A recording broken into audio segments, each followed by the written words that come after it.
ஒரு மருந்து நம்ம செய்யறோம்னா எந்த நாள் எந்த நட்சத்திரத்துல செய்யறோம் இதெல்லாம் இருக்காம எல்லாமே இருக்கு. ஸோ அது மாதிரியும் எந்த திசையில நம்ம உட்காந்து அந்த மெடிசன் எடுக்கிறோம், ஒரு மூலிகை எடுக்கும்போது நிவர்த்தி செய்து அதை எடுக்கிறதுக்கு எந்த மாதிரியான நம்ம சாஸ்திரப்படியோ இல்லை நம்ம அந்த மூலிகைக்கான மந்திரங்களை சொல்லி நம்ம அதை எடுத்து ஸோ சித்தர்களுக்கு வணக்கம் சொல்லி நம்ம ஒரு ஒரு மெடிசனும் எடுத்து செய்யறது தான் சித்த மருத்துவம். இன்னும் நிறைய இருக்குன்னு சொல்லலாம்.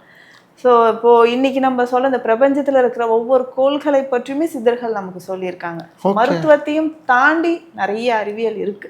அதையுமே மருத்துவத்துக்குள்ள கொண்டு வந்து ஒரு மூலிகை இருக்குன்னா இதை மருந்தா நீ எப்படி செய்யலாம். இன்னைக்கு நம்ம ஹோம் ரெமடின்னு நிறைய டிப்ஸ்லாம் ஃபாலோ பண்றோம். இது பேசிக். அதே ஒரு சீரகம் நம்ம எடுக்கிறோம், அந்த சீரகத்தையே எப்படி ரொம்ப எஃபெக்டிவான மெடிசனா நம்ம சேஞ்ச் பண்றது, அந்த மருத்துவ குணத்தை எப்படி வெளில கொண்டு வர்றது இன்னும் சில மூலிகைகள் சேர்த்து இந்த ப்ராசஸ்ன்றது நிறைய இருக்கு.